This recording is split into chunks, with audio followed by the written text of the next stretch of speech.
ਸ਼ਮਾਦਾਨ radio Punjab today ਦੇ programme ਸ਼ਮਾਦਾਨ ਦੇ ਵਿੱਚ ਤੁਹਾਡਾ ਸਵਾਗਤ ਹੈ ਜੀ। ਤੁਸੀਂ ਇਸ ਵਕਤ ਬਠਿੰਡਾ ਸਟੂਡੀਓ ਤੋਂ ਸਾਡੇ ਨਾਲ ਲਾਈਵ ਜੁੜੇ ਹੋਏ ਹੋ। ਵਾਸ਼ਿੰਗਟਨ ਫਰੇਟ ਸਰਵਿਸ ਸੈਟਲ ਨੂੰ ਓਨਰ ਆਪਰੇਟਰ ਤੇ ਡਰਾਈਵਰ ਚਾਹੀਦੇ ਨੇ। ਇਹ ਤੁਹਾਨੂੰ ਲੋਕਲ ਜੌਬ ਦਿੰਦੇ ਨੇ। ਡੇਲੀ ਹੋਮ ਜਾ ਸਕਦੇ ਹੋ। ਡਿਸਪੈਚ ਪੰਜਾਬੀ ਤੇ ਇੰਗਲਿਸ਼ ਕੀਤਾ ਜਾਂਦਾ। ਗੁਰਵਿੰਦਰ ਧਾਲੀਵਾਲ ਹੋਰਾਂ ਨਾਲ 2063544060 ਤੇ ਸੰਪਰਕ ਕਰ ਸਕਦੇ ਹੋ। ਜਗਦੇਵ ਸੰਧੂ ਹੋਰਾਂ ਨਾਲ 2532666924 ਤੇ ਕਾਲ ਕਰ ਸਕਦੇ ਹੋ। ਮਨਮੋਹਨ ਸਿੰਘ ਧਾਲੀਵਾਲ ਜੋ J&H ਐਕਸਪ੍ਰੈਸ ਹੈ ਉਸ ਨੂੰ ਓਨਰ ਆਪਰੇਟਰ ਤੇ ਡਰਾਈਵਰ ਹਾਇਰ ਕਰ ਰਹੇ ਨੇ ਜੀ। ਲੋਕਲ ਜੌਬ ਦਿੰਦੇ ਨੇ। ਡੇਲੀ ਹੋਮ ਜਾ ਸਕਦੇ ਹੋ। ਬੜੇ ਅੱਛੇ ਬੈਨੀਫਿਟਸ ਦਿੰਦੇ ਨੇ। 2065500088 ਤੇ ਕਾਲ ਕਰ ਸਕਦੇ ਹੋ। ਢਿੱਲੋਂ ਸਾਹਿਬ ਸਤਿ ਸ਼੍ਰੀ ਅਕਾਲ ਜੀ। ਸਤਿ ਸ੍ਰੀ ਅਕਾਲ ਜੀ। ਢਿੱਲੋਂ ਸਾਹਿਬ, ਹਰਿਆਣੇ ਦਾ ਮੁੱਖ ਮੰਤਰੀ, ਉਪ ਮੁੱਖ ਮੰਤਰੀ ਕਿਤੇ ਸ਼ਾਹ ਨਾਲ ਕਿਤੇ ਮੋਦੀ ਨਾਲ ਜੇ ਆਪਾਂ ਗੱਲ ਕਰੀਏ ਮਿਲਦੇ ਫਿਰਦੇ ਆ ਕਾਫੀ। ਜਿਵੇਂ ਕਹਿੰਦੇ ਹੁੰਦੇ ਨਾ, ਉਹ ਕਣਕ ਕੱਢਣ ਵਾਲੇ ਹੜੰਬੇ ਦੇ ਛਾਲ ਨੇ ਹਿਲਦੇ ਆ ਨਾ, ਐਂ ਹਲਚਲ ਪੈਦਾ ਹੋਈ ਖੜੀ ਹੈ ਹਰਿਆਣੇ ਦੀ ਸਿਆਸਤ। ਦਾਨੀਆਲ ਸਾਹਿਬ, ਜਦੋਂ ਅਸੀਂ ਹਰਿਆਣੇ ਦੀ ਹਲਚਲ ਦਾ ਜ਼ਿਕਰ ਕਰ ਰਹੇ ਹਾਂ ਤਾਂ ਸਾਨੂੰ ਉਹਦਾ ਪਿਛੋਕੜ ਦੇਖਣਾ ਪੈਣਾ ਕਿ ਕਿਉਂ ਹੋ ਰਿਹਾ। ਇਸ ਵੇਲੇ ਜਿਹੜਾ ਕਿਸਾਨ ਅੰਦੋਲਨ ਚੱਲ ਰਿਹਾ ਹੈ ਜੀ, ਇਹ ਦੁਨੀਆ ਦੇ ਇਤਿਹਾਸ ਦਾ ਸਭ ਤੋਂ ਹੁਣ ਤੱਕ ਦਾ ਲੰਬਾ ਅੰਦੋਲਨ ਜੀ, ਔਰ ਸਭ ਤੋਂ ਵੱਧ ਲੋਕਾਂ ਦੀ ਇਹਦੇ ਵਿੱਚ ਸ਼ਮੂਲੀਅਤ ਹੈ ਜੀ।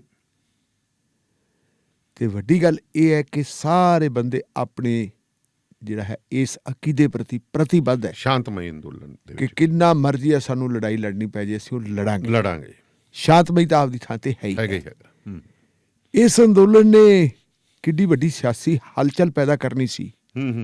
ਹਰਿਆਣੇ ਵਾਲੇ ਤਾਂ ਵਿਚਾਰੇ ਬਹੁਤ ਛੋਟੇ ਛੋਟੇ ਹੈ ਜੀ। ਇਹ ਤਾਂ ਭਾਰਤ ਵਾਲਿਆਂ ਨੂੰ ਵੀ ਨਹੀਂ ਪਤਾ ਸੀ ਵੀ ਸਾਡੇ ਨਾਲ ਆਹ ਹੋਣਾ। ਉਹਨਾਂ ਨੇ ਸੋਚਿਆ ਸੀ ਕਿ ਜਿਵੇਂ ਨਾਗਰਿਕਤਾ ਬਿੱਲ ਵੇਲੇ ਡਾਂਗ ਫੇਰ ਕੇ ਲੋਕ ਠੀਕ ਕਰ ਲਏ ਸੀ, ਜਿਵੇਂ ਧਾਰਾ 370 ਵੇਲੇ ਤਾੜ ਕੇ ਦਿੱਤੀ ਸੀ ਲੋਕਾਂ ਨੂੰ, ਕਸ਼ਮੀਰ ਨੂੰ ਜੇਲ੍ਹ ਚ ਬਣਾਤਾ, ਵੱਡਾ ਜੇਲ੍ਹ ਬਣਾਤੀ। ਉਵੇਂ ਜਿਵੇਂ ਜਿਹੜਾ ਅਸੀਂ ਇੱਥੇ ਇਹਨਾਂ ਨੂੰ ਬਦਨਾਮ ਕਰ ਲਾਂਗੇ ਤੇ ਇਹਦਾ ਕੁਛ ਨਹੀਂ ਹੋਣਾ। ਤੇ ਬਦਨਾਮੀ ਕਰਨ ਦੀ ਕੋਸ਼ਿਸ਼ ਵੀ ਬਹੁਤ ਕੀਤੀ। ਕਦੇ ਕਿਹਾ ਇਹ ਇਕੱਲਾ ਪੰਜਾਬੀਆਂ ਦਾ ਅੰਦੋਲਨ ਹੈ, ਪੰਜਾਬ ਦਾ ਅੰਦੋਲਨ। ਪੰਜਾਬ ਦੇ ਅੰਦੋਲਨ ਤੋਂ ਭਾਵ ਇਹ ਸੀ ਕਿ ਪੰਜਾਬ ਦਾ ਉਹ ਕਾਲਾ ਦੌਰ ਯਾਦ ਕਰਕੇ ਲੋਕਾਂ ਦੇ ਵਿੱਚ ਟੈਰਰ ਕ੍ਰੀਏਟ ਕੀਤਾ ਜਾਵੇ। ਲੇਕਿਨ ਉਹ ਇਸ ਗੱਲ ਨੂੰ ਭੁੱਲਦੇ ਆ ਕਿ ਜਿਹੜੀ ਨਵੀਂ ਪੀੜ੍ਹੀ ਹੈ ਉਹਦੇ ਲਈ ਤੇ ਸਾਡੇ ਲਈ 1984 ਦੇ ਜਾਂ ਜਿਹੜਾ ਉਹ ਪੁਰਾਣਾ ਕਾਲਾ ਦੌਰ ਆ ਉਹਦੇ ਸਮਝਣ ਦੇ ਵਿੱਚ ਫਰਕ ਹੈ। ਅਸੀਂ ਲੋਕਾਂ ਨੇ ਹੱਡੀ ਹੰਢਾਇਆ ਜੀ, ਆਪਾਂ ਉਹ ਸਭ ਕੁਝ ਦੇਖਿਆ। ਸਾਡੇ ਇਸ ਗਰੁੱਪ ਦੇ ਲੋਕਾਂ ਨੂੰ ਪਤਾ ਕਿ ਉਹ ਕਿੰਨਾ ਖਤਰਨਾਕ ਸੀ। ਨਵੇਂ ਬੱਚਿਆਂ ਵਾਸਤੇ ਚਾਹੇ ਉਹ ਸਾਡੀ ਪੈਦਾਵਾਰ ਹੈ ਜੀ, ਚਾਹੇ ਉਹ ਕਿਸੇ ਹੋਰ ਭਾਈਚਾਰੇ ਦੀ ਪੈਦਾਵਾਰ ਹੈ, ਉਹਨਾਂ ਵਾਸਤੇ ਉਹ ਕਾਗਜ਼ੀ ਇਤਿਹਾਸ ਹੈ। ਜਿਹਨੇ ਖੂਨ ਡੁੱਲਦਾ ਨਹੀਂ ਦੇਖਿਆ, ਜਿਹਦੇ ਤਨ ਨੂੰ ਅੱਗ ਨਹੀਂ ਲੱਗੀ, ਉਹਨੂੰ ਨਹੀਂ ਪਤਾ ਲੱਗਦਾ ਕਿ ਉਹਦਾ ਸੇਕ ਕਿੰਨਾ ਕੁ ਹੈ। ਸੋ ਸਾਨੂੰ ਸੇਕ ਦਾ ਪਤਾ ਹੈ।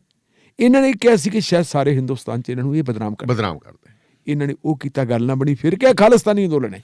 ਪਹਿਲਾਂ ਪੰਜਾਬੀ ਕਿਹਾ, ਫਿਰ ਖਾਲਿਸਤਾਨੀ ਕਿਹਾ, ਮਾਓਵਾਦੀ ਕਿਹਾ। ਇਹ ਅੰਦੋਲਨ ਕਰ ਕਰਕੇ ਪਰ ਹੁਣ ਜਿਵੇਂ ਜਿੱਥੇ ਗੱਲ ਪਹੁੰਚ ਗਈ ਹੈ ਤੇ ਅਲਟੀਮੇਟਲੀ ਸਰਕਾਰ ਨੂੰ ਸਹਾਰਾ ਕਿਹਦਾ ਲੈਣਾ ਪਿਆ? ਸੁਪਰੀਮ ਕੋਰਟ ਦਾ। ਇਹ ਮੈਨੂੰ ਤਾਂ ਕਹਿਣਾ ਪੈ ਰਿਹਾ ਸੁਪਰੀਮ ਕੋਰਟ ਦਾ ਸਹਾਰਾ ਲਿਆ ਕਿਉਂਕਿ ਜਿਹੜੀ ਸਭ ਤੋਂ ਪਹਿਲੀ ਮੀਟਿੰਗ ਹੋਈ ਹੈ ਉਸ ਮੀਟਿੰਗ ਦੇ ਵਿੱਚ ਭਾਰਤ ਸਰਕਾਰ ਦੇ ਵਜ਼ੀਰ ਦਾ ਨਜ਼ਰੀਆ ਕੁਛ ਹੋਰ ਸੀ ਤੇ ਜਿਹੜੀ ਸਭ ਤੋਂ ਮਗਰਲੀ ਮੀਟਿੰਗ ਹੋਈ ਹੈ ਉਹਦੇ ਵਿੱਚ ਨਜ਼ਰੀਆ ਹੋਰ ਸੀ। ਲਾਸਟ ਦੇ ਉੱਤੇ ਤੋਮਰ ਸਾਹਿਬ ਨੇ ਕਹਿਤਾ ਸੀ ਜੇ ਤੁਹਾਡੇ ਕੋਲ ਕੋਈ ਹੱਲ ਹੈ ਨਹੀਂ, ਅਸੀਂ ਵੀ ਪਛਾਣ ਨਹੀਂ ਹੋਣਾ ਚਾਹੁੰਦੇ, ਆਪਾਂ ਕਸ਼ਮੀਰ ਆਪਣਾ ਸੁਪਰੀਮ ਕੋਰਟ ਚੱਲਦੇ ਰਹੇ ਨੇ, ਉੱਥੋਂ ਜਾ ਕੇ ਕੋਈ ਡਾਇਰੈਕਸ਼ਨ ਲੈ ਲੈਣੇ। ਪਟੀਸ਼ਨਾਂ ਪਹਿਲਾਂ ਉਹਨਾਂ ਦੀਆਂ ਪਾਈਆਂ ਵੀ ਸੀ। ਔਰ ਜਿਸ ਢੰਗ ਦੇ ਨਾਲ ਉਹਨਾਂ ਪਟੀਸ਼ਨਾਂ ਨੂੰ ਡੀਲ ਕੀਤਾ ਸੁਪਰੀਮ ਕੋਰਟ ਨੇ, ਜਿਸ ਢੰਗ ਨੂੰ ਕੀਤਾ, ਉਹ ਤਾਂ ਹੁਣ ਗੱਲਾਂ ਉਧਰ ਕੇ ਬਾਹਰ ਆ ਗਈਆਂ।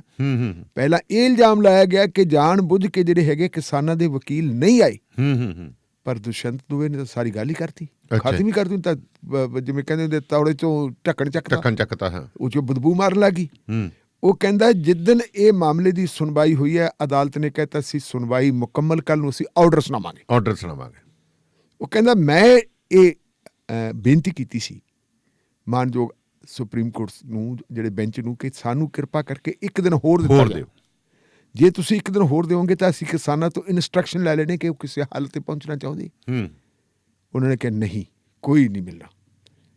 ਕਹਿੰਦੇ ਵੀ ਜਿਹੜੇ ਦੂਸਰੇ ਸੀ ਰਾਜੀਵ ਧਵਨ, ਵਿਰੋਧੀ ਧਿਰ ਦੇ ਵਕੀਲ, ਉਹਨਾਂ ਨੇ ਕਿਹਾ ਜੀ ਦੇ ਦਿਓ ਇੱਕ ਦਿਨ ਦਾ, ਨਹੀਂ ਵੀ ਦਿੱਤਾ।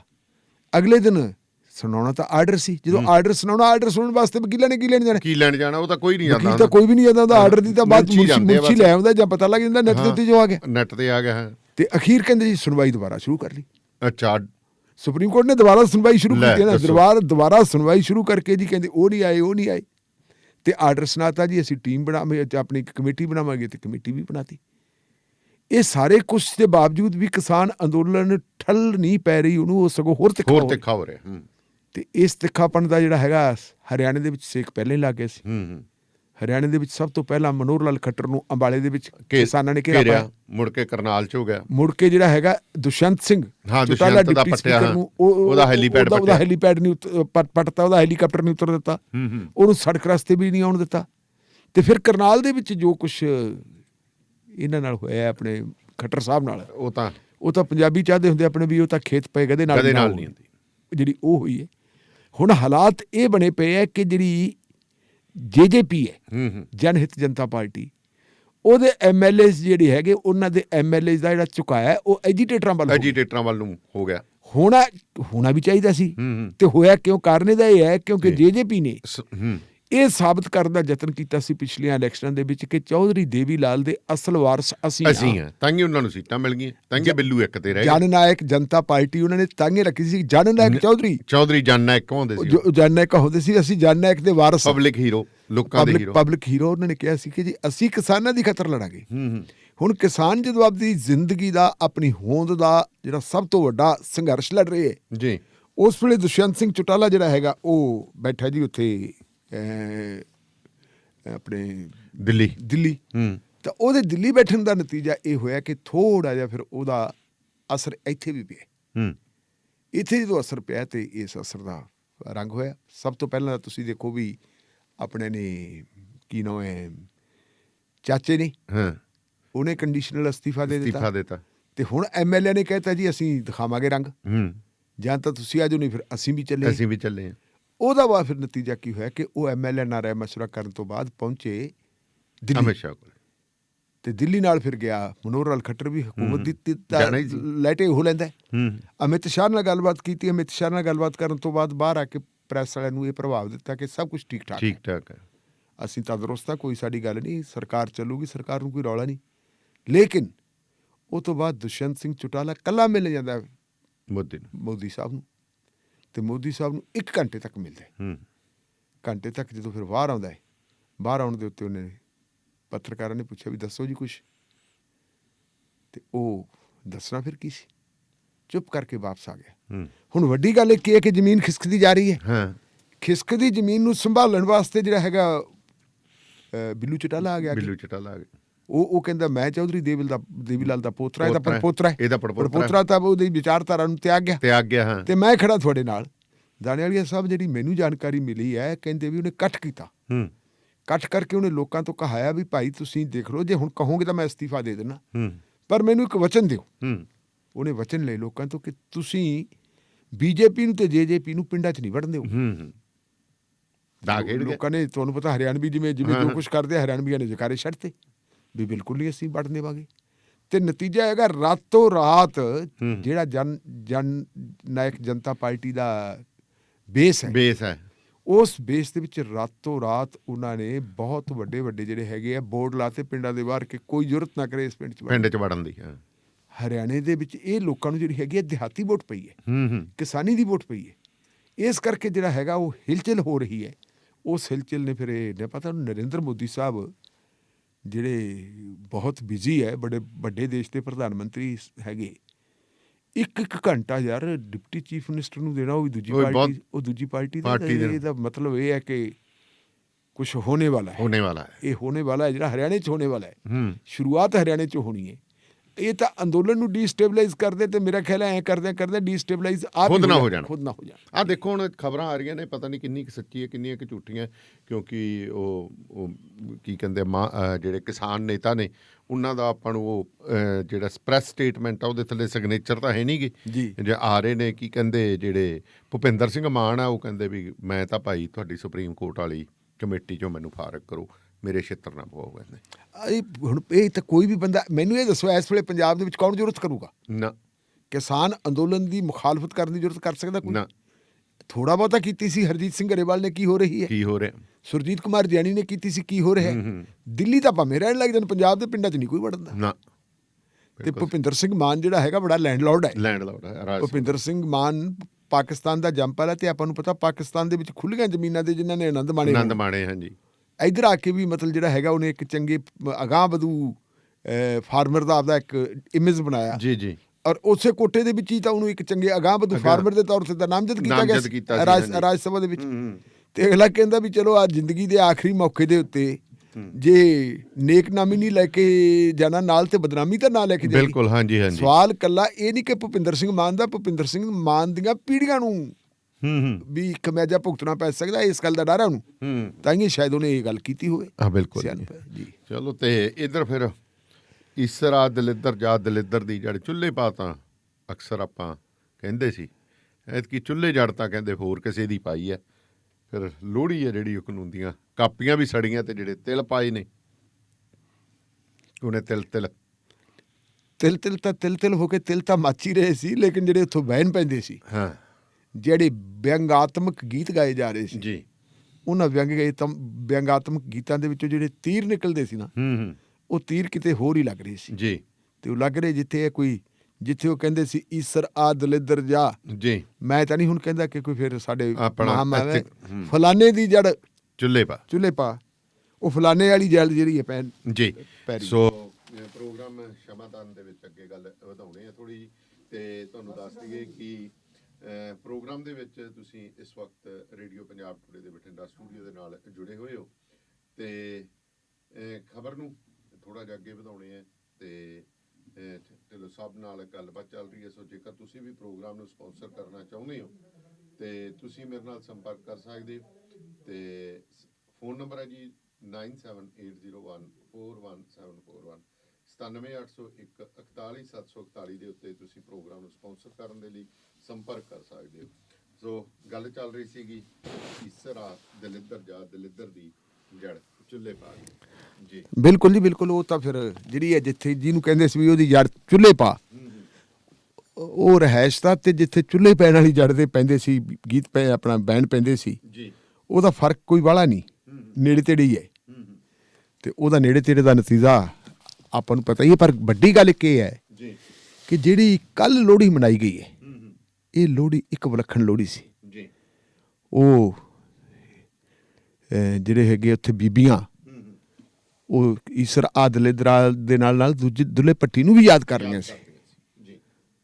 ਦੁੱਲਾ ਭੱਟੀ ਕੈਸਾ ਹੋ, ਇਹ ਵੀ ਚੱਲਦੀਆਂ ਸੀ।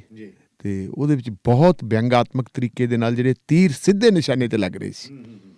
ਪਰ ਜਿਹੜੀ ਉਹ ਤੋਂ ਵੀ ਵੱਡੀ ਗੱਲ ਇੱਕ ਇਹ ਹੈ ਕਿ 1 ਲੱਖ ਦੇ ਕਰੀਬ ਕੱਲੇ ਸਿੰਘੂ ਬਾਰਡਰ ਦੇ ਉੱਤੇ ਜਿਹੜੀਆਂ ਕਾਪੀਆਂ ਸਾੜੀਆਂ ਗਈਆਂ। ਇਹਦਾ ਮਤਲਬ ਹੈ ਵੀ ਕੱਲੇ ਬੰਦੇ ਨੇ ਆਪਦੇ ਹੱਥ ਵਿੱਚ ਕਾਪੀ ਫੜ ਕੇ ਹਰ ਇੱਕ ਕਹਿੰਦਾ ਸੀਗਾ ਕਿ ਇਹ ਦਸਤਾਵੇਜ਼ ਮੈਨੂੰ ਜ਼ਰੂਰ ਦਿਓ। ਔਰ ਉਹ ਦਸਤਾਵੇਜ਼ ਜਿਹੜੇ ਫੂਕਣ ਵਾਲੇ ਲੋਕ ਸੀਗੇ, ਇਹਦਾ ਜੇ ਅੰਦਾਜ਼ਾ ਲਾਈਏ ਤਾਂ ਆਪਾਂ ਦਾਨੇਵਾਲੀਆ ਸਾਹਿਬ, ਤਾਂ ਇਹਦਾ ਸਿੰਘੂ ਬਾਰਡਰ ਤੇ ਫਿਰ 1 ਲੱਖ ਬੰਦਾ ਤਾਂ ਹੈਗਾ। 1 ਲੱਖ ਤਾਂ ਉਹ ਹੈ ਜਿਹਨਾਂ ਨੇ ਪਾਰਟੀਸਪੇਟ ਕੀਤਾ, ਤੇ ਬਹੁਤ ਸਾਰੇ ਉਹ ਹੈ ਜਿਹੜੇ ਥੋੜ੍ਹੇ ਬਜ਼ੁਰਗ ਹੋਣਗੇ, ਢਿੱਲੇ ਮੱਠੇ ਹੁੰਦੇ, ਰਾਤ ਨੂੰ ਵੀ ਕਾਹਨੂੰ ਆਪਾਂ ਤੁਰ ਨਹੀਂ ਸਕਦੇ, ਤੇ ਉਹ ਆਪਣੀਆਂ ਟਰਾਲੀਆਂ ਦੇ ਹੇਠਾਂ ਜਿਹੜੇ ਉਹਨਾਂ ਦੇ ਕਮਰੇ ਬਣੇ ਹੋਏ ਉੱਥੇ ਪਏ ਸੀ। ਹੁਣ ਜੇ ਆਪਾਂ ਦੇਖੀਏ ਜਿਹੜੇ ਉੱਥੇ ਅਹਿਦ ਕੀਤੇ ਹੈ, ਉਹ ਬੜੇ ਕਮਾਲ ਦੇ ਅਹਿਦ ਕੀਤੇ ਹੈ। ਅਹਿਦ ਉਹਨਾਂ ਨੇ ਇਹ ਕੀਤੇ ਜੀ ਵੀ ਅੰਦੋਲਨ ਦੀ ਸਫਲਤਾ ਲਈ ਅਰਦਾਸ ਕੀਤੀ, ਰਵਾਇਤੀ ਗਾਣੇ ਸੁੰਦਰ ਮੁੰਦਰੀਏ, ਤੇਰਾ ਕੌਣ ਵਿਚਾਰਾ ਹੋ, ਉਹ ਕੀਤੀ, ਔਰ ਕੇਂਦਰ ਤੇ ਸਰਕਾਰ ਵਿਰੋਧੀ ਨਾਅਰੇ ਲੱਗੇ। ਤੇ ਯੂਥ ਫਾਰ ਸੁਸਾਇਟੀ, ਉਹਨਾਂ ਨੇ ਜਿਹੜੇ ਵਿਅੰਗਾਤਮਕ ਜਿਹੜੇ ਆ ਗੀਤ ਤੇ ਵਿਅੰਗਾਤਮਕ ਢੰਗ ਦੇ ਨਾਲ ਕੀਤੇ, ਉਹ ਆਪਦੀ ਥਾਂ ਦੇ ਉੱਤੇ। ਔਰ ਨਾਲ ਉੱਥੇ ਉਹਨਾਂ ਨੇ ਕਿਸਾਨਾਂ ਨੇ ਕਹਿ ਦਿੱਤਾ ਕਿ ਖੇਤੀ ਕਾਨੂੰਨਾਂ ਦੀ ਵਾਪਸੀ ਤੋਂ ਬਗੈਰ ਅਸੀਂ ਘਰੇ ਨਹੀਂ ਜਾਵਾਂਗੇ, ਕੁਛ ਵੀ ਪ੍ਰਵਾਨ ਨਹੀਂ। ਵੈਸੇ ਗੱਲ ਤਾਂ ਆਪਾਂ ਜਦੋਂ ਪਰਸੋਂ ਦਾ ਸੁਪਰੀਮ ਕੋਰਟ ਦਾ ਫੈਸਲਾ ਆਇਆ ਉਦੋਂ ਤੋਂ ਕਰ ਰਹੇ ਹਾਂ, ਲੇਕਿਨ ਜਿਹੜੀ ਅਧਿਕਾਰਤ ਮੀਟਿੰਗ ਹੋਈ ਹੈ ਕੱਲ੍ਹ, ਉਸ ਅਧਿਕਾਰਤ ਮੀਟਿੰਗ ਦੇ ਵਿੱਚ ਉਹਨਾਂ ਨੇ ਫੈਸਲਾ ਲੈ ਲਿਆ ਕਿ ਕੁਛ ਵੀ ਮਨਜ਼ੂਰ ਨਹੀਂ। ਔਰ ਅਗਲੀ ਗੱਲ ਉਹਨਾਂ ਨੇ ਕੀਤੀ ਹੈ ਕਿ ਜਿਹੜਾ 26 ਜਨਵਰੀ ਦੀ ਕਿਸਾਨ ਪਰੇਡ ਹੈ, ਟਰੈਕਟਰ ਪਰੇਡ, ਉਹ ਹਰ ਹਾਲ ਹੋਊਗੀ। ਤੇ ਉਸ ਟਰੈਕਟਰ ਪਰੇਡ ਦੀ ਰੂਪ ਰੇਖਾ ਕੀ ਹੋਵੇ, ਇਹਦਾ ਫੈਸਲਾ ਹਾਲੇ ਹੋਣਾ ਬਾਕੀ ਹੈ। ਇੱਥੇ ਆਪਾਂ ਨੂੰ ਇਹ ਕਲੀਅਰ ਕਰ ਦੇਣਾ ਚਾਹੀਦਾ ਸਾਡੇ ਸਰੋਤਿਆਂ ਵਾਸਤੇ, ਕਿਉਂਕਿ ਬੜੀਆਂ ਸਾਜ਼ਿਸ਼ਾਂ ਚੱਲ ਰਹੀਆਂ।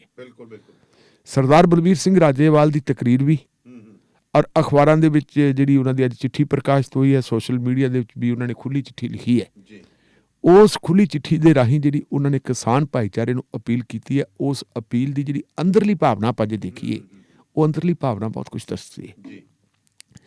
ਉਹਨਾਂ ਨੇ ਇਹ ਗੱਲ ਕਿਹਾ ਕਿ ਉਹ ਲੋਕ ਜੋ ਕਿਸਾਨ ਅੰਦੋਲਨ ਦੇ ਵਿਰੋਧੀ ਹੈ ਤੇ ਭਾਰਤੀ ਏਜੰਸੀਆਂ ਉਹ ਮਿਲ ਕੇ ਡੀਸਟੇਬਲਾਈਜ਼ ਕਰ ਰਹੀਆਂ, ਉਹ ਮਿਲ ਕੇ ਇਸ ਅੰਦੋਲਨ ਨੂੰ ਬਦਨਾਮ ਕਰਨ ਵਾਸਤੇ ਬਹੁਤ ਕਿਸਮ ਦੀਆਂ ਸਾਜ਼ਿਸ਼ਾਂ ਰਚ ਰਹੀਆਂ। ਔਰ ਇਹਨਾਂ ਖਾਲਸ ਜੇ ਆਪਾਂ ਸਾਜ਼ਿਸ਼ਾਂ ਦੀ ਗੱਲ ਕਰੀਏ ਤਾਂ ਜਦੋਂ ਉਹ ਇਹ ਗੱਲ ਕਹਿੰਦੇ ਹੈ ਕਿ ਉਹ ਸਾਜ਼ਿਸ਼ਾਂ ਰਚ ਰਹੀਆਂ ਤਾਂ ਉਦੋਂ ਫਿਰ ਸਾਨੂੰ ਦੇਖ ਲੈਣਾ ਚਾਹੀਦਾ ਕਿ ਉਹ ਸਾਜ਼ਿਸ਼ਾਂ ਰਚਣ ਵਾਲੇ ਕੌਣ ਹੈ। ਤੇ ਤੁਸੀਂ ਨਿਗਾਹ ਮਾਰੋ ਸਿਖਰ ਤੇ ਕੀ ਹੋ ਰਿਹਾ ਹੈ। ਸਿਖਰਲੇ ਪੱਧਰ ਦੇ ਉੱਤੇ ਜਿਵੇਂ ਆਪਾਂ ਪਹਿਲਾਂ ਗੱਲ ਕਰ ਹੀ ਚੁੱਕੇ ਹਾਂ ਕਿ ਅੰਦੋਲਨ ਨੂੰ ਬਦਨਾਮ ਕਰਨ ਵਾਸਤੇ ਯਤਨ ਕੀਤੇ ਜਾ ਰਹੇ ਜੀ, ਆਹ ਹੋ ਰਿਹਾ, ਆਹ ਹੋ ਰਿਹਾ। ਹੁਣ ਜਿਹੜੀ ਹੈਗੀ ਹੈ ਇਸ ਮੂਵਮੈਂਟ ਨੂੰ ਖਾਲਿਸਤਾਨ ਵਾਲੇ ਪਾਸੇ ਜੋੜਨ ਦੀ ਗੱਲ ਫਿਰ ਕੀਤੀ ਜਾ ਰਹੀ। 6 ਫਾਰ ਜਸਟਿਸ ਵਾਲੀ ਗੱਲ ਆ ਗਈ ਸੀ। 6 ਫਾਰ ਜਸਟਿਸ ਵਾਲੀ ਗੱਲ ਜਿਹੜੀ ਕਹੀ ਹੈ ਤੁਸ਼ਾਰ ਮਹਿਤਾ ਨੇ, ਉਹਨੂੰ ਪਕੜਿਆ ਸਰਦਾਰ ਬਲਵੀਰ ਸਿੰਘ ਰਾਜੇਵਾਲ ਨੇ, ਔਰ ਉਹਨੇ ਕਿਹਾ ਕਿ ਬੋਲਦਾ ਮੈਂ ਹਾਂ ਪਰ ਮੈਂ ਇਕੱਲਾ ਨਹੀਂ। ਇਹ ਸਾਰੀ ਜਿਹੜੀ ਕਿਸਾਨ ਲੀਡਰਸ਼ਿਪ ਹੈ ਉਹਦੀ ਇੱਕ ਸਾਂਝੀ ਸਮਝ ਬਣਦੀ ਹੈ। ਇੱਥੇ ਮੈਂ ਥੋੜ੍ਹਾ ਜਿਹਾ ਸਾਡੇ ਜਿਹੜੇ ਹੈਗੇ ਮਿੱਤਰ ਪਿਆਰੇ ਪ੍ਰਵਾਸੀ ਭਾਈਚਾਰੇ ਉਹਨਾਂ ਨੂੰ ਵੀ ਬੇਨਤੀ ਕਰਨੀ ਚਾਹੂੰਗਾ, ਪ੍ਰਵਾਸੀ ਭਾਈਚਾਰੇ ਦੀ, ਕਿਉਂਕਿ ਪ੍ਰਵਾਸੀ ਭਾਈਚਾਰਾ ਜਿਹੜਾ ਹੈਗਾ, ਪ੍ਰਵਾਸੀ ਭਾਈਚਾਰਾ ਇਹ ਮਹਿਸੂਸ ਕਰਦਾ ਹੈ ਕਿ ਜੇ ਸਾਡੇ ਦੇਸ਼ ਦੀ ਹਾਲਤ ਚੰਗੀ ਹੁੰਦੀ ਤਾਂ ਸਾਨੂੰ ਪ੍ਰਦੇਸ਼ਾਂ ਦੇ ਵਿੱਚ ਆ ਕੇ ਧੱਕੇ ਨਾ ਖਾਣੇ ਪੈਂਦੇ। ਇਸ ਕਰਕੇ ਹਰ ਉਹ ਬੰਦਾ ਜਿਹੜਾ ਕਹਿੰਦਾ ਕਿ ਮੈਂ ਸੁਧਾਰ ਕਰ ਦੂੰ, ਉਹਨਾਂ ਨੂੰ ਉਹੀ ਰੱਬ ਦਿਖਣ ਲੱਗ ਜਾਂਦਾ। ਕਿਸੇ ਜ਼ਮਾਨੇ ਦੇ ਵਿੱਚ ਉਹਨਾਂ ਨੇ ਸਰਦਾਰ ਸਿਮਰਜੀਤ ਸਿੰਘ ਮਾਨ ਦੇ ਵਿੱਚ ਵਿਸ਼ਵਾਸ ਪ੍ਰਗਟ ਕੀਤਾ ਸੀ। ਸਰਦਾਰ ਸਿਮਰਜੀਤ ਸਿੰਘ ਮਾਨ ਨੂੰ ਉਹਨਾਂ ਨੇ ਹਰ ਕਿਸਮ ਦੀ ਮਦਦ ਮੁਹੱਈਆ ਕਰਵਾਈ, ਔਰ ਮਾਨ ਸਾਹਿਬ ਹੋਰਾਂ ਦੀਆਂ ਜਿਹੜੀਆਂ ਪਾਰਟੀ ਦੀਆਂ ਪਾਰਲੀਮੈਂਟ ਦੀਆਂ 13 ਚੋਂ 9 ਸੀਟਾਂ ਆ ਗਈਆਂ ਸੀ।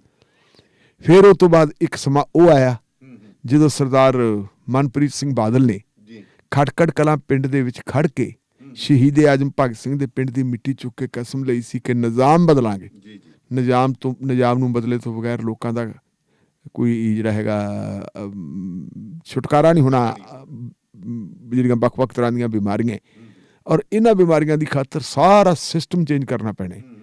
ਤੇ ਪ੍ਰਵਾਸੀ ਭਾਈਚਾਰੇ ਨੂੰ ਉਦੋਂ ਇਹ ਲੱਗਿਆ ਸੀ ਜੀ ਇਹ ਸਭ ਕੁਛ ਹੈ, ਉਹਨਾਂ ਨੇ ਉਹਦੀ ਪੂਰੀ ਮਦਦ ਕੀਤੀ ਸੀ।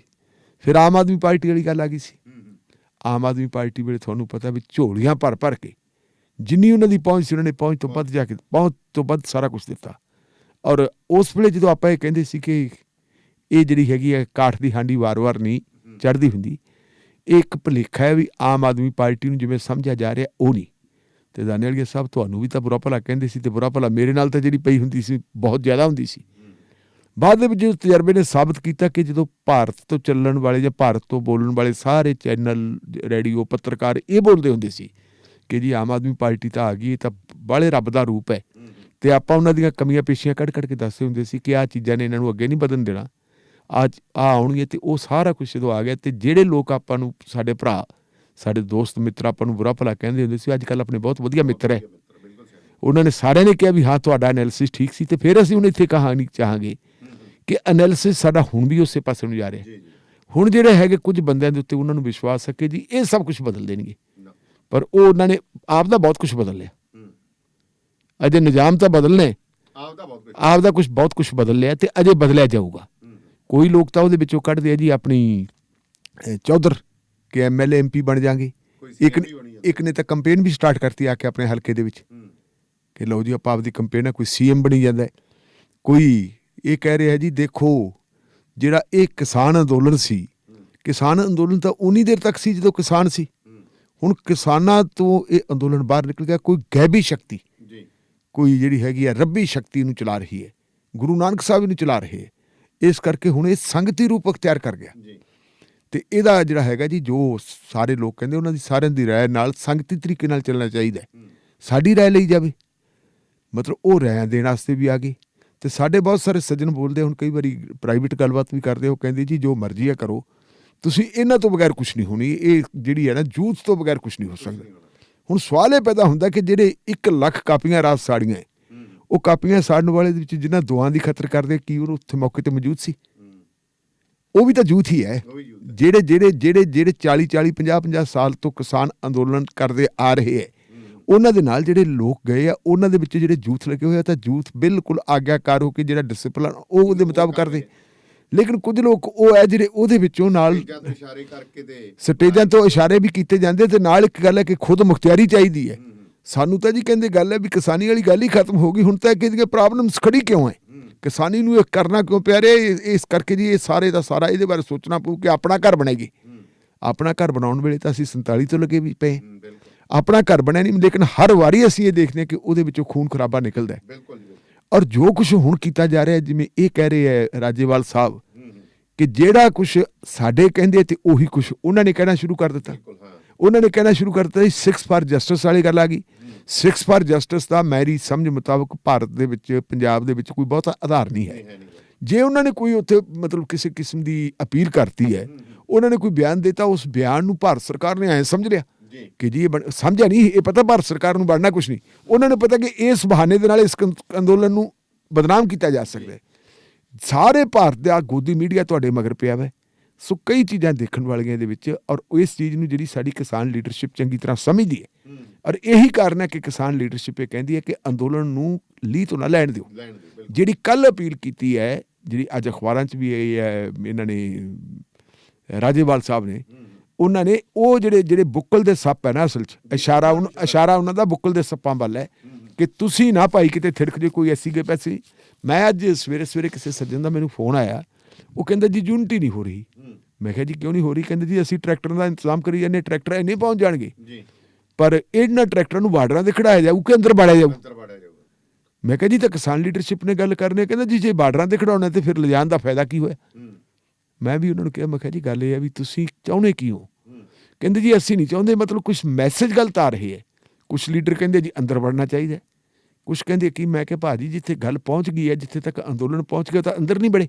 ਇੱਕ ਚੈਨਲ ਨੇ ਤਾਂ ਉਹਨੇ ਵੀ ਕਹਤਾ ਵੀ ਦਿੱਲੀ ਦੇ ਵਿੱਚ ਟਰੈਕਟਰ ਵੜ ਕੇ ਫਿਰਦੇ ਬਾਹਰ ਫਿਰਨੀ ਤੇ ਸੀ, ਹਰਿਆਣੇ ਤੇ ਯੂਪੀ 'ਚ। ਚਲੋ ਜਿਹੜੀ ਇਹੀ ਚੀਜ਼ਾਂ ਨੇ। ਫਿਰ ਮੈਂ ਉਹਨਾਂ ਨੂੰ ਕਿਹਾ ਜੀ ਇਸ ਤਰ੍ਹਾਂ ਦੀ ਨਹੀਂ ਗੱਲ। ਮੈਂ ਫਿਰ ਉਹਨਾਂ ਨੂੰ ਕਿਹਾ ਵੀ ਤੁਸੀਂ ਅੱਜ ਪੜ੍ਹ ਕੇ ਦੇਖੋ, ਜੇ ਫੈਸਲਾ ਜਥੇਬੰਦੀਆਂ ਨੇ ਕਰਨਾ ਹੈ ਕਿ ਰੂਪ ਰੇਖਾ ਕੀ ਹੋਊਗੀ ਟਰੈਕਟਰ ਮਾਰਚ ਦੀ, ਉਹ ਤੋਂ ਪਹਿਲਾਂ ਜਿਹੜੀਆਂ ਅਫਵਾਹਾਂ ਫੈਲਾਈਆਂ ਜਾ ਰਹੀਆਂ, ਇਹਨਾਂ ਅਫਵਾਹਾਂ ਨੂੰ ਫੈਲਾਉਣ ਦੇ ਵਿੱਚ ਜਿਹੜਾ ਹੈਗਾ ਸਾਡੇ ਆਪਦਿਆਂ ਦਾ ਵੀ ਯੋਗਦਾਨ ਹੈ।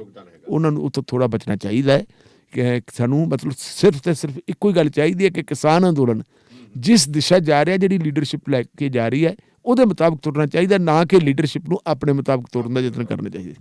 ਪਰ ਢਿੱਲੋਂ ਸਾਹਿਬ ਦੇਖੋ, ਜਿਵੇਂ ਆਪਾਂ ਗੱਲਾਂ ਕਰਦੇ ਹਾਂ ਸੁਪਰੀਮ ਕੋਰਟ ਕੀਤੀਆਂ, ਤੇ CBI ਵੀ ਕਹਿੰਦੇ ਵੀ ਹੁਣ ਅਦਾਲਤੀ ਹੁਕਮ ਨਹੀਂ ਮੰਨ ਰਹੀ। ਨਹੀਂ, CBI ਤਾਂ ਹੁਣ ਦਾਨੇਵਾਲ ਸਾਹਿਬ ਅਦਾਲਤੀ ਹੁਕਮ ਕਿਉਂ ਨਹੀਂ ਮੰਨ ਰਹੀ? ਇਹਦਾ ਕਾਰਨ ਹੈ ਨਾ, ਅਦਾਲਤੀ ਹੁਕਮ ਨਾ ਮੰਨਣ ਦਾ ਜਿਹੜਾ ਸਭ ਤੋਂ ਵੱਡੀ ਆਪਾਂ ਗੱਲ ਕਹਿੰਦੇ ਆ ਉਹ ਇਹ ਹੈ ਕਿ ਜਦੋਂ ਡਾਕਟਰ ਮਨਮੋਹਨ ਸਿੰਘ ਹੋਰੀ ਪ੍ਰਧਾਨ ਮੰਤਰੀ ਹੁੰਦੇ ਸੀ ਦੇਸ਼ ਦੇ, ਉਦੋਂ ਕਈ ਘਪਲਿਆਂ ਦਾ ਜ਼ਿਕਰ ਚੱਲਿਆ ਸੀ। ਇੱਕ ਤਾਂ 2G ਸਪੈਕਟਰਮ ਦਾ ਚੱਲਿਆ ਸੀ, ਇੱਕ ਕੋਲੇ ਵਾਲਾ ਚੱਲਿਆ ਸੀ, 1,76,000 ਕਰੋੜ ਰੁਪਏ ਦਾ ਸੀ। ਜਿਹਨੇ 1,76,000 ਕਰੋੜ ਦੀ ਗੱਲ ਕਹੀ ਸੀਗੀ, ਉਹ ਆਪਣਾ ਕੈਗ ਨੇ ਗੱਲ ਸ਼ੁਰੂ ਕੀਤੀ 1,76,000 ਦੀ। ਅੱਜ ਕੱਲ੍ਹ ਤਾਂ ਚੱਲਦੀ ਹੈ ਨਾ ਸੋਸ਼ਲ ਮੀਡੀਆ ਤੇ ਵੀ ਇੱਕ ਨੇ ਇੰਕਸ਼ਾਫ ਕੀਤਾ, ਦੂਜੇ ਨੇ ਅੰਦੋਲਨ ਕੀਤਾ, ਤੀਜਾ ਪ੍ਰਧਾਨ ਮੰਤਰੀ ਬਣ ਗਿਆ ਤੇ ਚੌਥਾ ਮੁੱਖ ਮੰਤਰੀ ਬਣ ਗਿਆ ਜੀ। ਤੇ ਜਿਹੜੇ ਨਾਲ ਖੜੇ ਸੀਗੇ ਉਹ ਝੰਡੇ ਲਹਿਰਾਉਣ ਵਾਲੇ, ਉਹ ਵਜ਼ੀਰ ਤੇ ਗਵਰਨਰ ਬਣ ਗਏ। ਇਹ ਉਸ ਵੇਲੇ ਉਸ ਅੰਦੋਲਨ ਚੋਂ ਨਿਕਲਿਆ ਸੀਗਾ। ਤੇ ਉਦੋਂ ਸੁਪਰੀਮ ਕੋਰਟ ਦੇ ਵਿੱਚ ਵੀ ਮਾਮਲਾ ਗਿਆ ਸੀ। ਇੱਕ ਵਕੀਲ ਨੇ ਸੁਪਰੀਮ ਕੋਰਟ 'ਚ ਕਰਤਾ ਸੀ, ਸੁਪਰੀਮ ਕੋਰਟ ਨੇ CBI ਨੂੰ ਮਾਮਲਾ ਦਿੱਤਾ। ਤੇ ਫਿਰ ਸੁਪਰੀਮ ਕੋਰਟ ਜੋ CBI ਦੀ ਨਿਗਰਾਨੀ ਕਰਦੀ ਸੀ, ਇੱਕ ਦਿਨ CBI ਨੂੰ ਇਹ ਵੀ ਕਹਿ ਦਿੱਤਾ ਸੀ ਕਿ ਇਹ ਪਿੰਜਰੇ ਦਾ ਤੋਤਾ ਹੈ, ਜਿਵੇਂ ਮਾਲਕ ਬੋਲਦੇ ਉਵੇਂ ਬੁਲਾਉਂਦੇ ਹੈ। ਤੇ ਜੇ ਆਪਾਂ ਉਹਦਾ ਇਹ ਦੇਖੀਏ ਕਿ ਉਹਦਾ ਫਿਰ ਹੋਇਆ ਆਪਣਾ ਅੰਤ ਕੀ ਹੋਇਆ? ਅੰਤ ਇਹ ਹੋਇਆ ਕਿ ਸਾਰੇ ਲੋਕ ਜਿਹੜੇ ਬਰੀ ਹੋ ਗਏ, ਉਸ ਸਕੈਂਡਲ ਚੋਂ ਨਿਕਲੇ ਕੱਖ ਨਹੀਂ। ਲੇਕਿਨ CBI ਪਿੰਜਰੇ ਦਾ ਤੋਤਾ ਜਿਹੜੀ ਗੱਲ ਕਹੀ ਸੀ, ਉਹ ਹੁਣ ਵੀ ਸਾਬਤ ਹੁੰਦੀ ਹੈ।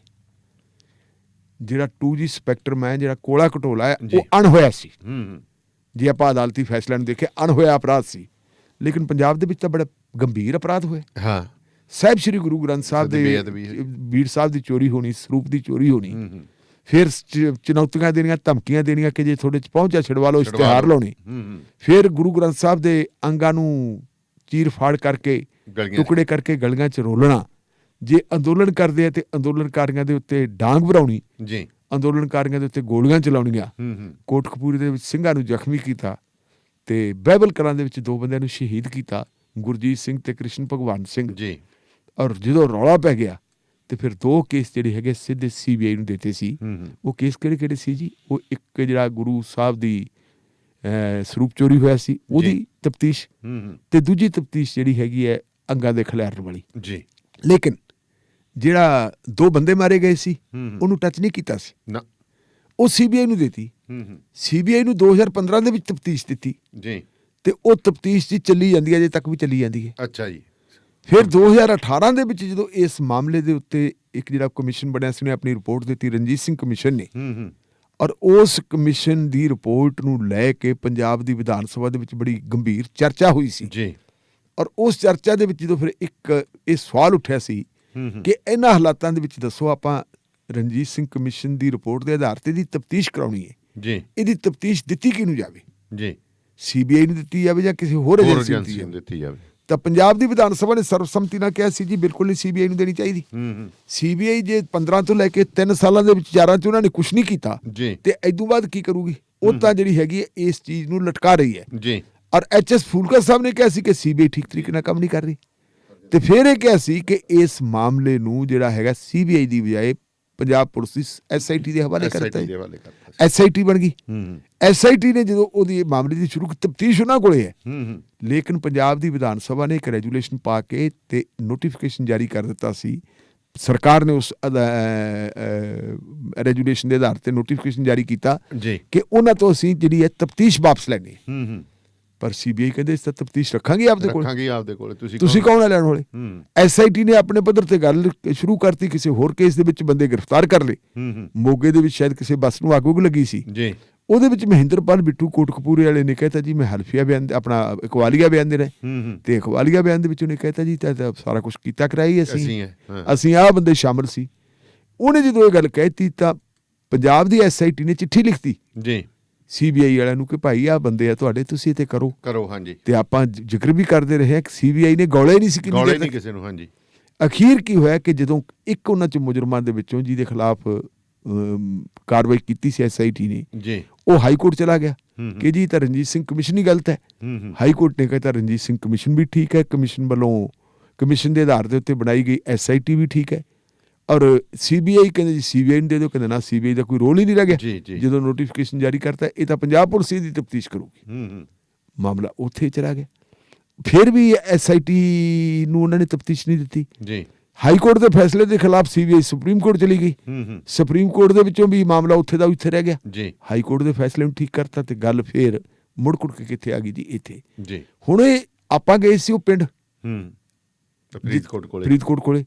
ਉਸ ਪਿੰਡ ਦੇ ਇੱਕ ਜਿਹੜਾ ਹੈਗਾ ਸ਼ਕਤੀ ਸਿੰਘ ਸੀ, ਇੱਕ ਕੋਈ ਸਣੀ, 2 ਬੰਦੇ ਸੀ। ਉਹਨਾਂ 2 ਬੰਦਿਆਂ ਦੇ ਵਿੱਚੋਂ ਸਣੀ ਨੇ ਸ਼ਾਇਦ ਇੱਕ ਪਟੀਸ਼ਨ ਪਾਤੀ ਕਿ ਜੀ ਤਫਤੀਸ਼ 2 ਥਾਈਂ ਚੱਲੀ ਜਾਂਦੀ ਹੈ। ਅੱਛਾ ਜੀ। ਨਾਲੇ SIT ਕਰੀ ਜਾਂਦੀ ਹੈ ਤੇ ਨਾਲੇ ਕਰੀ ਜਾਂਦੀ ਹੈ CBI ਕਰੀ ਜਾਂਦੀ ਹੈ। ਸੋ ਕਹਿੰਦੇ ਵੀ ਮੇਰੇ ਖਿਲਾਫ ਜਿਹੜੀ ਚਾਰਜ ਸ਼ੀਟ ਦਾਇਰ ਕੀਤੀ ਹੋਈ ਹੈ, ਚਾਰਜ ਸ਼ੀਟ ਦਾ ਕੋਈ ਆਧਾਰ ਨਹੀਂ, CBI ਤਫਤੀਸ਼ ਕਰੀਏ। ਤੇ CBI ਕਹਿੰਦੀ ਹਾਂ ਅਸੀਂ ਕਰਦੇ ਹਾਂ। ਅਖੀਰ ਸੁਪਰੀਮ ਹਾਈ ਕੋਰਟ ਨੇ ਹੁਣ ਫੈਸਲਾ ਦਿੱਤਾ ਕਿ CBI ਦੇ ਕੋਲ ਕੋਈ ਪਾਵਰ ਹੀ ਨਹੀਂ ਔਰ ਇਹ ਜਿਹੜੀ ਹੈਗੀ ਤਫਤੀਸ਼ SIT ਦੇ ਹਵਾਲੇ ਕੀਤੀ ਜਾਵੇ, 1 ਮਹੀਨੇ ਦੇ ਵਿੱਚ ਕੀਤੀ ਜਾਵੇ। ਕੱਲ ਸੀ ਜੀ ਉਹਦੀ ਪੇਸ਼ੀ ਉਹਦੇ ਚ ਮੋਹਾਲੀ ਕੋਰਟ ਚ। ਅੱਛਾ ਜੀ।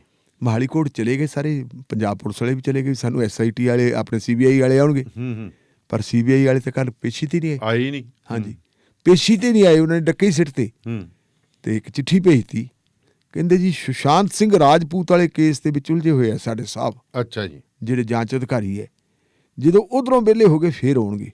ਪੰਜਾਬ ਸਰਕਾਰ ਦੇ ਵਕੀਲ ਨੇ, ਮਦੰਗਾਂ ਦੇ ਵਕੀਲ ਨੇ ਕਿਹਾ, ਉਹ ਕਹਿੰਦੇ ਜੀ ਤਾਂ ਗੱਲ ਹੀ ਕੁਛ ਨਹੀਂ ਸੀ, ਇਹ ਤਾਂ ਕਿਸੇ ਵੀ ਦੇ ਰਾਹੀਂ ਰਿਕਾਰਡ ਹੀ ਭੇਜਣਾ ਸੀ। ਹੁਣ ਵੱਡੀ ਗੱਲ ਇਹ ਹੈ, ਇਹਦੇ ਚ ਦਾਨੇ ਵਾਲੀ ਸਾਹਿਬ ਗੱਲ ਸਾਬਤ ਹੋ ਰਹੀ ਹੈ ਕਿ ਇਹ ਮਾਮਲਾ ਪਿੰਜਰੇ ਦਾ ਤੋਤਾ ਨਹੀਂ ਕਰ ਰਿਹਾ, ਤੋਤੇ ਤੋਂ ਜਿਵੇਂ ਮਾਲਕ ਕਰਵਾਉਂਦਾ ਉਵੇਂ ਹੁੰਦਾ ਜੀ, ਉਵੇਂ ਹੋ ਰਿਹਾ। ਜੇ 2015 ਤੋਂ ਲੈ ਕੇ 18-19 ਤੱਕ CBI ਨੇ ਕੀਤਾ ਹੀ ਕੁਛ ਨਹੀਂ ਸੀ, ਉਹ ਵੀ ਮਾਲਕਾਂ ਦੇ ਕਹਿਣ ਤੇ ਨਹੀਂ ਕੀਤਾ ਸੀ। ਹੁਣ ਵੀ ਮਾਲਕਾਂ ਦੇ ਕਹਿਣ ਦੇ ਉੱਤੇ ਡੇਰੇ ਵਾਲਿਆਂ ਨੂੰ ਬਚਾਉਣ ਦੇ ਯਤਨ ਕੀਤੇ ਜਾ ਰਹੇ ਕਿਉਂਕਿ ਸਰਕਾਰ ਬਣਾ ਕੇ ਦਿੱਤੀ। ਔਰ ਕਿਉਂ ਨਾਲ ਫਿਰ ਜੇ ਆਪਾਂ ਇਹਨੂੰ ਜੋੜ ਲਈਏ ਥੋੜਾ ਜਿਹਾ ਇਹਦੇ ਨਾਲ ਕਿਸਾਨ ਅੰਦੋਲਨ ਨਾਲ, ਹੁਣ ਇਹ ਇਸ ਗੱਲ ਦੀ ਵੀ ਅੱਜ ਵੀ ਹੋਣੀ ਹੈ ਵੀ ਪੰਜਾਬ ਦੇ ਲੋਕ ਸਾਡੇ ਅਗੇਂਸਟ ਵੀ ਕੋਈ ਬੋਲਿਆ ਨਹੀਂ ਸੀ, ਇਹਨੇ ਪੰਜਾਬ ਨੇ ਬੋਲਣ ਲਾਤਾ ਸਾਰੇ। ਇਹ ਤਾਂ ਉਹਨੇ ਕਿਹਾ ਨਾ, ਤੁਹਾਡੇ ਨੇ ਪਿਊਸ਼ ਗੋਇਲ ਨੇ ਕਿਹਾ ਜਦੋਂ ਪਾਰਲੀਮੈਂਟ ਦੇ ਮੈਂਬਰ ਮਿਲਣ ਵਾਸਤੇ ਗਏ ਹੈ, ਬਿੱਟੂ ਨੇ ਬਾਹਰ ਆ ਕੇ ਦੱਸੀ ਤਾਂ ਸੀ। ਉਹ ਕਹਿੰਦਾ ਤੁਹਾਡੀ ਜ਼ਰੂਰਤ ਕੀ ਹੋਈ, ਜੋ ਸਾਰਾ ਦੇਸ਼ ਕਹਿੰਦੇ ਮੈਂ ਨਿਸਲ ਹੋਇਆ ਪਿਆ ਮੋਦੀ ਦੇ ਮੂਹਰੇ, ਤੁਸੀਂ ਕਿਵੇਂ ਹੋ ਗਏ ਮੋਦੀ ਦੇ ਮੂਹਰੇ, ਕਹਿੰਦੇ ਕੁਸਕਦਾ ਕੋਈ ਨਹੀਂ, ਤੁਸੀਂ ਕਹਿੰਦੇ ਅੰਦੋਲਨ ਕਿਵੇਂ ਕਰ ਲਾਂਗੇ, ਤੁਹਾਡੀ ਜ਼ਰੂਰਤ ਕਿਵੇਂ ਪਈ।